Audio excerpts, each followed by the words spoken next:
Je te donnerai mon salaire si tu traduis ça. Le patron millionnaire rit en regardant la femme de ménage. Il ne savait pas qu'il avait misé sur la mauvaise personne. « Dégagez! Des personnes importantes passent par ici !» cria Daniela Souza à Renata Silva, poussant si fort son chariot de nettoyage qu'il faillit le renverser. C'était en mars, un mardi, et Danilo était particulièrement irrité car il avait perdu un contrat de plusieurs millions de dollars une semaine auparavant. Renata baissa simplement la tête et murmura « Excusez-moi, monsieur ». Se déplaçant vers le mur du couloir, Danilo, 42 ans, dirigeait l'une des plus grandes entreprises d'importation de Sao Paulo. Il portait des costumes qui coûtaient plus que les salaires annuels de ses employés et possédait la confiance en soi de ceux qui n'avaient jamais eu à transpirer pour obtenir quoi que ce soit. Pour lui, des gens comme Renata n'étaient que des obstacles agaçants. « Mariana » cria-t-il à sa secrétaire en entrant dans son bureau. « Combien de fois dois-je répéter que ces femmes de ménage ne doivent pas gêner quand j'arrive ?» Mariana, 35 ans, travaillait pour lui depuis 8 ans et savait parfaitement à quel point son tempérament pouvait être explosif. Monsieur Danilo, elle faisait juste son travail. « Travail ? Maintenant rester au milieu du couloir est un travail ?» rétorqua-t-il sèchement, jetant avec colère un dossier sur le bureau. « Ces gens ne comprennent pas la hiérarchie. Ils pensent qu'ils peuvent occuper n'importe quel espace, comme s'ils étaient chez eux. » Renata entendit tout cela depuis le couloir. Elle avait 43 ans. Elle y travaillait depuis 2 ans et était habituée depuis longtemps à ce genre de traitement. Elle portait un simple uniforme bleu de l'entreprise de nettoyage et pour la plupart des employés, elle était pratiquement invisible.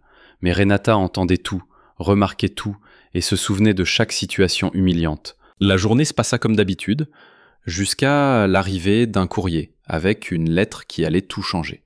C'était une épaisse enveloppe avec un timbre international adressé personnellement à Danilo. Quand il l'ouvrit et en vit le contenu, son expression changea radicalement. Il s'agissait de divers documents dans une langue qu'il n'avait jamais vue, plein de symboles étranges et de mots imprononçables. « Bon sang, qu'est-ce que c'est que ça ?» marmonna-t-il, feuilletant les papiers avec dégoût. On dirait quelque chose d'une autre planète. Mariana s'approcha, nerveusement, alors qu'il recommençait à crier.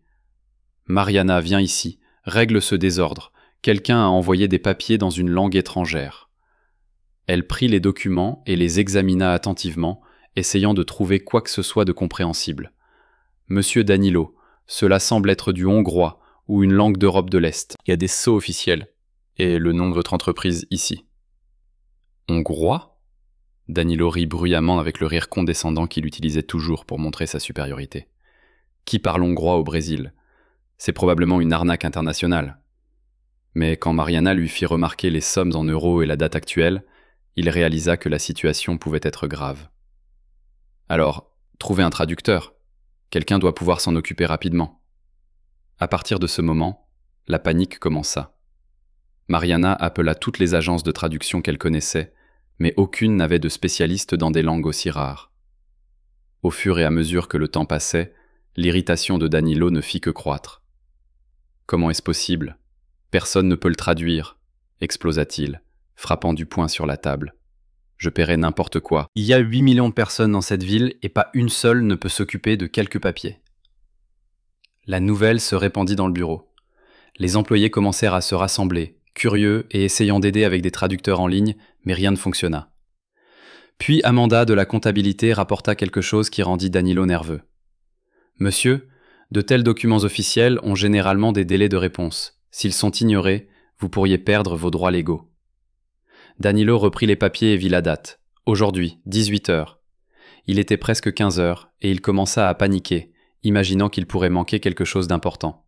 « C'est tout simplement ridicule !» cria-t-il à toutes les personnes rassemblées. « Une si grande entreprise et elle ne peut pas résoudre une tâche de traduction triviale. » Et son arrogance s'accrut encore.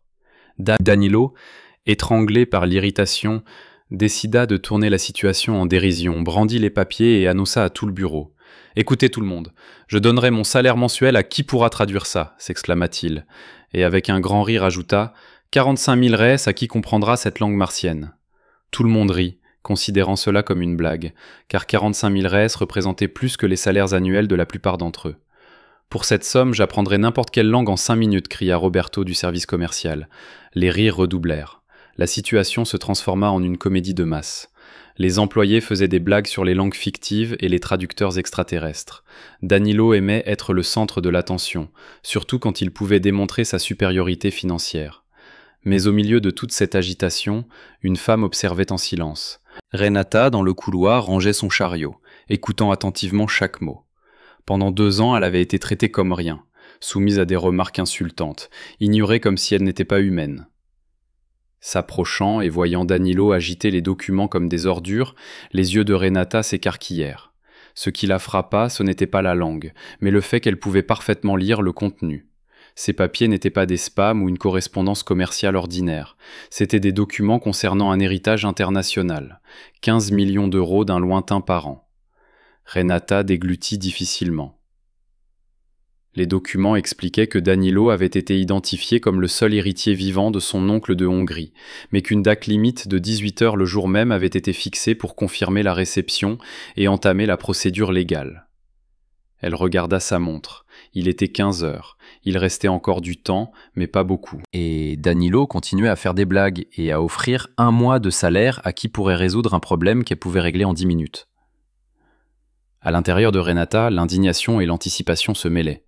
Pendant 2 ans, elle avait été moquée, considérée comme stupide, non vue comme un être humain. Et maintenant, elle avait une chance de prouver à quel point les apparences pouvaient être trompeuses. Prenant une profonde inspiration, elle s'avança courageusement. « Excusez-moi, monsieur Danilo, » dit Renata d'une voix ferme et polie. « Je peux vous aider avec la traduction. » Le bureau entier tomba dans le silence. Tout le monde se tourna pour regarder la femme de ménage qui osait interrompre le divertissement du patron. Danilo cessa de rire, la regardant avec une incrédulité totale. « Quoi ?» demanda-t-il, comme s'il n'avait pas bien entendu. « J'ai dit que je pouvais traduire ces papiers pour vous, » répéta Renata calmement, se tenant droite. « Je connais cette langue. » Et alors le bureau éclata de rire encore plus fort qu'auparavant. Les gens riaient aux larmes, considérant cela comme la blague la plus ridicule qu'ils aient jamais entendue. La femme de ménage voulait traduire des documents difficiles que même les professionnels ne pouvaient pas gérer. Danilo rit si fort qu'il dut s'appuyer sur le bureau. « Vous avez entendu ça, les gars ? Notre femme de ménage est polyglotte. Excellent, ma chère. Alors vous allez me rapporter 15 millions d'euros en traduisant des papiers hongrois ?» À son insu, il avait deviné à la fois la langue et le montant. Mais Renata connaissait bien la vérité et était prête à relever le défi qu'il lui lançait, ne se doutant même pas à qui il avait affaire. « Eh bien, continua Danilo, toujours en riant, la fille, qui ne peut même pas nettoyer correctement les couloirs, a décidé de s'attaquer à un problème que même un traducteur professionnel n'a pas pu résoudre. » Les employés riaient encore plus fort. Certains applaudirent même, pensant que c'était l'acte le plus drôle qu'ils aient jamais vu au bureau. Mais Renata resta absolument calme. Elle savait exactement ce qu'elle faisait. Le temps s'écoulait implacablement, et dans quelques heures, toute cette blague se transformerait en la leçon la plus chère de la vie de Danilo Souza. « Monsieur Danilo, je ne plaisante pas, » dit Renata faisant un pas de plus, tandis que tout le bureau continuait à rugir de rire face à la situation. « Je peux vraiment traduire ces documents. » Danilo essuya des larmes de rire et la regarda comme si un animal de compagnie s'était soudainement mis à lui parler. « Oh, bien sûr, tu peux.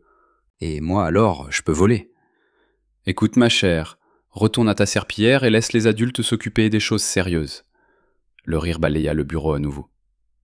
Mariana se sentit même mal à l'aise de ce qui se passait mais n'osa pas intervenir. Pourtant, elle aussi trouvait impossible qu'une simple femme de ménage puisse résoudre ce que des professionnels ne pouvaient pas. Renata ne bougea pas. Elle resta immobile, fixant intensément les papiers que Danilo tenait. « Puis-je au moins regarder les documents ? Peut-être que je peux reconnaître quelques mots ?» « Reconnaître quelques mots ?» Roberto du service commercial ne put se retenir et cria à travers son rire. « Ma fille, ce ne sont pas des jouets. Ce sont des documents juridiques complexes. »« Arrête d'insister, » ajouta Amanda de la comptabilité. « Tu ne feras qu'empirer les choses maintenant. » Mais Renata n'abandonna pas. Il y avait quelque chose dans son attitude qui attirait involontairement l'attention. Une certaine confiance qui contredisait complètement l'image d'une simple femme de ménage. « Monsieur Danilo, vous avez vous-même dit que vous donneriez votre salaire à qui traduirait les papiers. Je suis venu essayer. » Danilo cessa finalement de rire pendant quelques secondes. Il y avait quelque chose dans sa voix qui le troublait. Une telle confiance semblait impossible. D'accord, si tu veux tant t'humilier, je te donne cette chance. Mais si tu échoues, tu t'excuseras auprès de toutes les personnes présentes d'avoir perdu notre temps, dit-il, lui tendant les papiers avec mépris. Vas-y, génie, montre à tout le monde comment on fait. Renata prit soigneusement les papiers comme si elle tenait quelque chose de très précieux.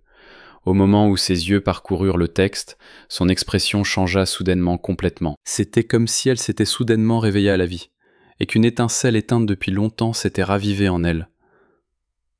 Conom à Levelette, prononça-t-elle doucement l'une des lignes du document. Telt Danila Souzaour.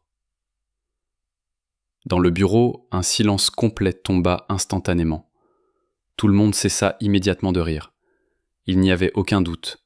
Une diction aussi claire et parfaite, une fluidité de prononciation naturelle, ne pouvait pas être feinte, comme si elle parlait hongrois depuis la naissance. Les yeux de Danilo s'écarquillèrent. « Tu lis vraiment ça ?»« Oui, monsieur, » répondit Renata calmement, sans quitter les papiers des yeux. Il est écrit « Cher monsieur Danilo Souza, nous vous écrivons pour vous informer des circonstances légales liées à l'héritage laissé par votre oncle paternel, Joseph Souza, décédé à Budapest le 15 février de cette année. » La mâchoire de Danilo tomba littéralement. Il avait vraiment un oncle en Hongrie, mais il n'en avait aucune idée, et ce qui le choqua encore plus fut la façon impeccable dont cette femme qu'il méprisait parlait une langue qu'il ne comprenait pas. « Continue », murmura-t-il presque. Renata continua à traduire avec cette confiance fluide qui désarma complètement tout le bureau. Votre oncle Joseph a laissé un héritage de 15 millions d'euros, incluant des biens immobiliers à Budapest et un dépôt bancaire significatif. En tant que seul héritier vivant de la famille Souza, vous avez le droit légal à tous ces biens. 15 millions d'euros. Ce chiffre résonna comme un coup de tonnerre dans le bureau. Danilo dut s'appuyer sur la table pour ne pas tomber.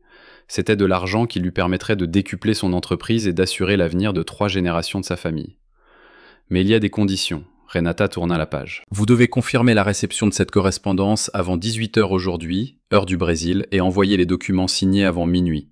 Si ces conditions ne sont pas remplies, l'intégralité de l'héritage reviendra à l'État hongrois. Danilo regarda sa montre. Il était 15 heures. Il restait moins de 4 heures pour confirmer et seulement 8 heures pour renvoyer le paquet de papier. Il était complètement envahi par la panique. « Comment connaissez-vous le hongrois » demanda-t-il, ne comprenant toujours pas ce qui se passait. Renata plia soigneusement les papiers et les lui rendit. « J'étais professeur de langues étrangères à l'université de Sao Paulo, monsieur Danilo. Je me spécialise dans les langues d'Europe de l'Est et j'y ai travaillé pendant 15 ans. » Le silence tomba à nouveau dans le bureau, cette fois un silence pesant. Non pas un son de moquerie, mais un véritable choc. La femme que tout le monde était habitué à voir nettoyer et vider les poubelles s'avérait être une professeure d'université. « Une professeure ?» demanda Mariana sincèrement surprise. « Que s'est-il passé ?» Renata soupira lourdement. Elle ne voulait pas remuer le passé, mais elle comprit qu'elle devait expliquer pour être prise au sérieux. « J'ai perdu mon emploi il y a 2 ans. J'ai dénoncé un système de corruption à l'université où certains professeurs vendaient des notes et des diplômes. J'ai été licencié pour avoir causé une instabilité institutionnelle. »« Et ensuite ?» demanda Amanda avec une expression complètement différente maintenant. « Ensuite, j'ai été mise sur liste noire dans le monde universitaire. Personne ne voulait embaucher quelqu'un capable de dénoncer des collègues. Mon mari a perdu son emploi. Notre fille avait besoin de traitement. J'ai pris le premier emploi que j'ai pu trouver. » L'histoire de Renata se répandit dans le bureau comme une bombe. Les gens qui s'étaient moqués d'elle quelques instants auparavant la regardaient maintenant avec respect et sympathie. Il était difficile de croire que la femme de ménage silencieuse avait autrefois été une professeure respectée. « Êtes-vous sûr de la traduction » demanda Danilo, incrédule. « Oui, monsieur. Je peux traduire le document entier mot pour mot si nécessaire. Je peux aussi vous aider avec la réponse qui doit être envoyée. » Danilo commença à faire les 100 pas dans le bureau. Ses pensées couraient à 1000 km à l'heure, car 15 millions d'euros dépendaient littéralement de la femme qu'il venait d'humilier il y a 1 minute. « D'accord, d'accord, » dit Danilo, essayant de reprendre le contrôle de la situation. « Supposons que vous connaissiez vraiment le hongrois, mais cela ne signifie pas que vous comprenez des questions juridiques complexes. Et si vous traduisiez tout incorrectement ?» Renata resta calme. « Monsieur Danilo, en plus du hongrois, je parle allemand, français, italien et russe. J'ai une maîtrise en traduction juridique et j'ai travaillé comme traductrice officielle pour le consulat de Hongrie avant de venir enseigner à l'université. » Chaque mot qu'elle prononça frappa l'ego de Danilo comme une gifle. La femme qu'il considérait comme une insignifiante s'avérait avoir des qualifications dont il ne pouvait que rêver. Cependant, son arrogance ne céda pas complètement. « Vous pouvez toujours inventer n'importe quoi pour mon argent, dit-il, croisant les bras sur sa poitrine. Comment savoir que vous ne mentez pas sur le montant ?» À ce moment-là, Renata fit quelque chose à laquelle personne ne s'attendait. Elle sortit son ancien téléphone portable et composa un numéro qu'elle connaissait par cœur. « Bonjour, consulat de Hongrie ? Ici Renata Silva, ancienne traductrice officielle. Pourriez-vous me confirmer l'authenticité de certains documents ?» Elle dicta les informations de l'entête du document, parla en hongrois pendant quelques minutes, puis raccrocha. Confirmé. Les documents sont authentiques. Ils ont été envoyés par le cabinet d'avocats Kovacs et Associés de Budapest. L'héritage est réel. Le bureau était si silencieux que seul le tic-tac de l'horloge pouvait être entendu. Danilo eut l'impression que le sol se dérobait sous ses pieds. Il s'avérait que l'héritage existait vraiment, et la seule personne qui pouvait l'aider était la femme qu'il avait méprisée. « Combien voulez-vous pour la traduction complète ?» demanda-t-il, sa voix plus douce que d'habitude. « Vous avez déjà fait une offre, » répondit Renata, le regardant droit dans les yeux. « Votre salaire mensuel, 45 000 reis. » Danilo déglutit. Le montant semblait énorme, mais comparé à 15 millions d'euros, c'était une bagatelle. « D'accord, j'accepte, mais tout doit être prêt avant 18 heures. »« Ce le sera, » dit Renata avec assurance, « mais j'ai besoin d'un ordinateur, d'Internet et sans interruption. »« Mariana, libérez la salle de réunion pour elle, » ordonna Danilo, toujours stupéfait. « Donnez-lui tout ce dont elle a besoin. » Alors que Renata se dirigeait vers la salle de réunion, les employés chuchotaient entre eux. Il était difficile de croire ce qui se passait. La femme de ménage invisible s'avérait être une professionnelle hautement qualifiée et était maintenant prête à sauver l'entreprise d'une opportunité manquée. « Je ne crois pas qu'elle connaisse réellement le hongrois », chuchota Roberto à Amanda. « Elle vient d'appeler le consulat juste devant nous. On ne peut pas simuler ça, » répondit Amanda. Danilo resta au milieu du bureau, incapable de comprendre à quel point il s'était profondément trompé sur cette personne. Pendant 2 ans, l'ancienne professeure avait nettoyé son bureau et il n'avait jamais rien remarqué. De plus, il l'avait traité comme quelqu'un d'inférieur, de stupide. Mais son arrogance n'avait pas encore complètement disparu. « Eh bien, au moins, il est clair maintenant qu'elle n'est pas qu'une simple femme de ménage, » dit-il à Mariana, bien que cela me semble encore étrange. Dans la salle de réunion, Renata s'assit devant l'ordinateur et commença à travailler. Pour la première fois en 2 ans, elle se sentit vraiment utile. Ses doigts volaient sur le clavier. Elle ne traduisait pas seulement des mots, mais transmettait également toutes les nuances juridiques qu'un traducteur ordinaire pourrait manquer. Pendant qu'elle travaillait, elle se souvenait de toutes les épreuves qu'elle avait endurées. 2 ans d'humiliation, d'être traitée comme invisible, soumise à des commentaires sarcastiques sur sa stupidité. Et maintenant, ironiquement, c'était elle qui sauvait la personne qui l'avait le plus méprisée. L'horloge affichait le début de 4 heures. Il y avait suffisamment de temps, mais elle savait qu'elle ne pouvait pas faire la moindre erreur. Non seulement parce que le travail était très bien rémunéré, mais aussi pour se prouver que son professionnalisme et sa dignité n'avaient pas disparu. Dehors, Danilo faisait les 100 pas nerveusement, vérifiant la salle de réunion toutes les 5 minutes. 15 millions d'euros dépendaient de la femme qu'il avait qualifiée d'incompétente 1 heure auparavant. Tout le monde au bureau comprenait le paradoxe de la situation. La personne qu'il respectait le moins était devenue indispensable. À 5h30 du soir, Renata sortit de la salle de réunion avec une pile de papier et une expression que Danilo ne put déchiffrer. Tout le bureau la regarda alors qu'elle se dirigeait vers son bureau. Son allure ne ressemblait plus à celle d'une simple femme de ménage.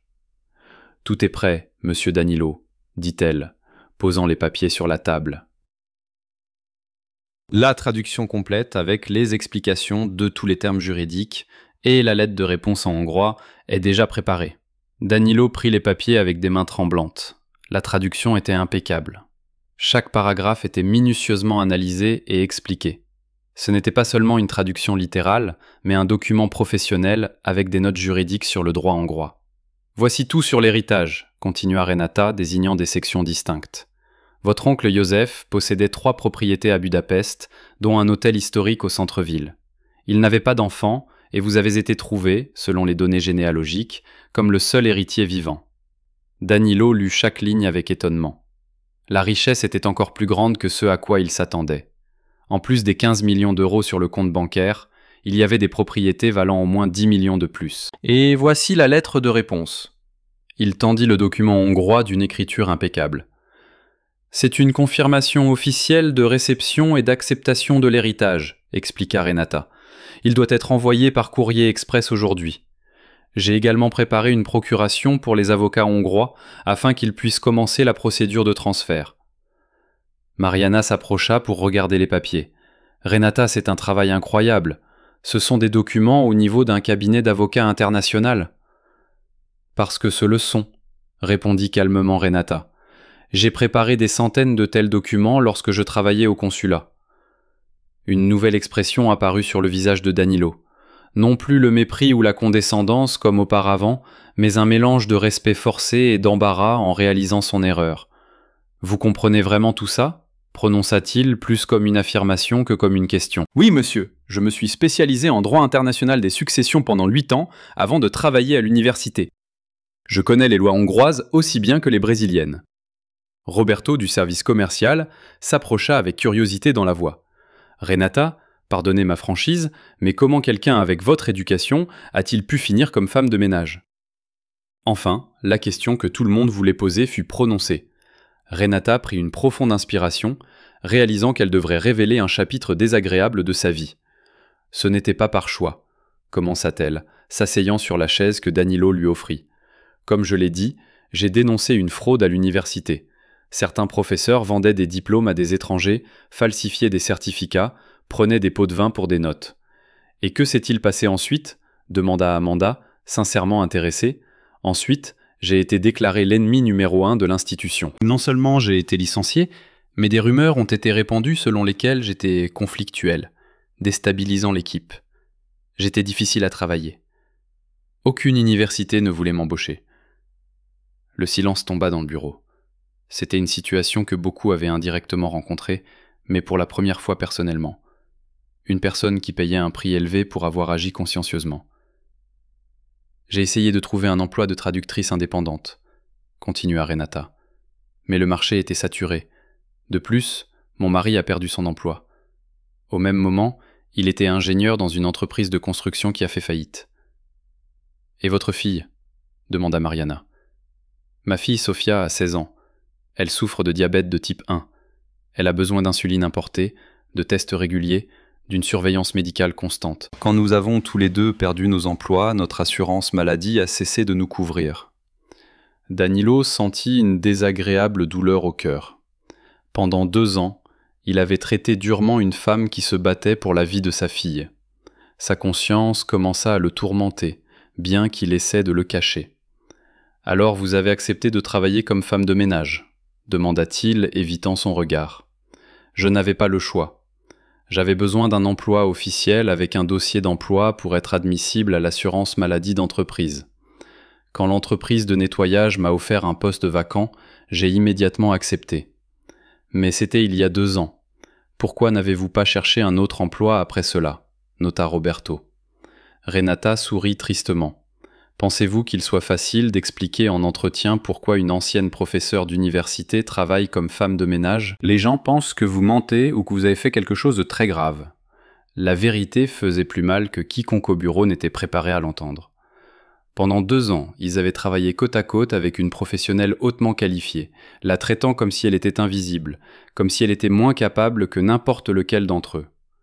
De plus, continua Renata, même un petit salaire ici est au moins stable. Je pouvais payer le traitement de Sophia et subvenir aux besoins de notre foyer. Ce n'était pas l'emploi de mes rêves, mais c'était un emploi décent. Danilo se déplaça inconfortablement sur sa chaise.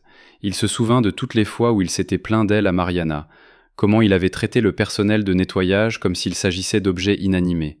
« Vous n'avez jamais pensé à parler de votre éducation à qui que ce soit ?» demanda Amanda. « Pourquoi ? Pour que vous pensiez que j'étais une menteuse et que vous me renvoyiez parce que je ne correspondais pas au profil du poste ?» Renata secoua la tête. « J'ai appris, parfois il vaut mieux être sous-estimé que pas du tout digne de confiance. »« Et comment votre mari a-t-il géré tout cela ?» demanda Mariana. « Mon mari Carlos a trouvé un emploi de chauffeur pour une application. Il gagne moins que moi, mais au moins nous survivons. Il me soutient en tout. Il ne m'a jamais fait sentir que j'étais moins bien à cause de mon travail. Danilo regarda sa montre. Il était 16 heures. Il restait encore du temps, mais il devait personnellement porter le document à la poste pour s'assurer qu'il arrive à temps. Renata, je dois aller à la poste maintenant. Il se leva. Mais d'abord, je veux dire quelque chose. Le bureau tomba dans le silence. Danilo faisait rarement des discours, et quand il le faisait, c'était généralement juste pour se plaindre. Je t'ai maltraité pendant ces 2 ans, commença-t-il, visiblement mal à l'aise. Je ne connaissais pas ton histoire, mais ce n'est pas une excuse. Personne ne mérite le genre de traitement que je t'ai infligé. Renata le regarda avec indifférence. Merci de l'admettre, monsieur Danilo. Non, laisse-moi finir, insista-t-il. Tu viens de me sauver de la perte de l'opportunité d'une vie, une opportunité que j'ai presque gâchée à cause de ma propre fierté. Le bureau était dans un silence de mort. Personne n'avait jamais entendu Danilo s'excuser, surtout auprès d'un subordonné. Vous recevrez les 45 000 reailles que j'ai promis, ajouta-t-il, et je veux vous offrir un vrai travail, un poste de consultante en traduction pour l'entreprise, un salaire de 10 000 reailles par mois et tous les avantages. Cette offre stupéfia Renata. Elle s'attendait à obtenir l'argent et à retourner à sa vie habituelle, mais elle n'avait même pas pensé à un nouvel emploi. Je ne sais même pas quoi dire, admit-elle honnêtement. Réfléchissez calmement, Danilo prit les documents, mais sachez que ce sera un honneur pour moi d'avoir une telle spécialiste dans notre entreprise. Quand il partit pour la poste, une atmosphère étrange s'installa dans le bureau. Les employés qui ce matin-là avaient vu Renata comme une simple femme de ménage la regardaient maintenant avec respect. « Renata ?» Roberto s'approcha. « Pardonnez-moi, je me suis moqué de vous aujourd'hui. C'était mal. »« Et moi aussi », ajouta Amanda. « Je n'aurais jamais pensé que vous aviez traversé autant de choses. » Un par un, des collègues vinrent s'excuser. Renata accepta les excuses avec réserve, visiblement embarrassée par l'attention. Elle n'avait pas l'habitude d'être le centre de l'attention. « Vous n'avez pas à vous excuser, dit-elle. Je comprends. C'est juste une situation inattendue. » Non, si, insista Mariana. Nous avons travaillé ensemble pendant 2 ans et n'avons jamais vraiment essayé de vous connaître. Renata sourit pour la première fois de la journée. Merci, cela signifie beaucoup pour moi. À 5h30 du soir, Danilo revint de la poste, transpirant et haletant, mais satisfait. J'y suis arrivé, annonça-t-il. Les documents ont été envoyés et arriveront à Budapest demain matin. Il s'approcha de Renata qui parlait encore avec les employés. Alors, que pensez-vous de l'offre de monsieur Danilo ? C'est une offre généreuse, répondit Renata. Mais j'ai besoin d'y réfléchir. Ce n'est pas une décision simple. Bien sûr, je comprends. Mais j'espère sincèrement que vous accepterez. Une telle expérience est essentielle pour notre travail international. Renata hocha la tête. Je vais en parler à mon mari et je vous donnerai une réponse demain. Excellent, sourit Danilo. Et Renata, oui, merci. Non seulement pour la traduction, mais pour cette leçon que j'avais besoin d'apprendre. Renata prit son sac et se dirigea vers la porte. « À demain tout le monde !» Quand elle partit, le bureau retomba dans le silence. Tout le monde digérait ce qui s'était passé. La femme qu'ils avaient considérée comme invisible s'avérait être la personne la plus professionnelle du bureau. « Imaginez ça !» marmonna Roberto. « Nous avons travaillé avec une ancienne professeure pendant 2 ans et personne ne le savait. Pouvez-vous imaginer combien d'autres personnes nous jugeons injustement chaque jour ?» Amanda médita. Danilo s'assit à son bureau, toujours plongé dans ses pensées. 15 millions d'euros étaient presque à lui, mais le plus important était la dure leçon qu'il avait apprise sur lui-même. Pendant 2 ans, il avait humilié une femme extraordinaire, et c'était elle qui l'avait sauvé. La leçon ne faisait que commencer. Le lendemain matin, Renata arriva au bureau comme d'habitude à 7h. Mais cette fois sans son uniforme de femme de ménage bleu. Elle portait une simple blouse blanche et un pantalon noir, et elle avait l'air complètement différente. Les employés qui arrivèrent tôt furent surpris de la voir à la réception, assise sur une chaise de visiteur. « Bonjour Renata », la salua Paola, l'administratrice avec un sourire. « Vous êtes très belle aujourd'hui, c'est assez inhabituel. »« Merci Paola. J'attends monsieur Danilo pour lui donner ma réponse concernant le poste. »« Super, j'espère que vous accepterez. Hier, tout le monde parlait de votre histoire.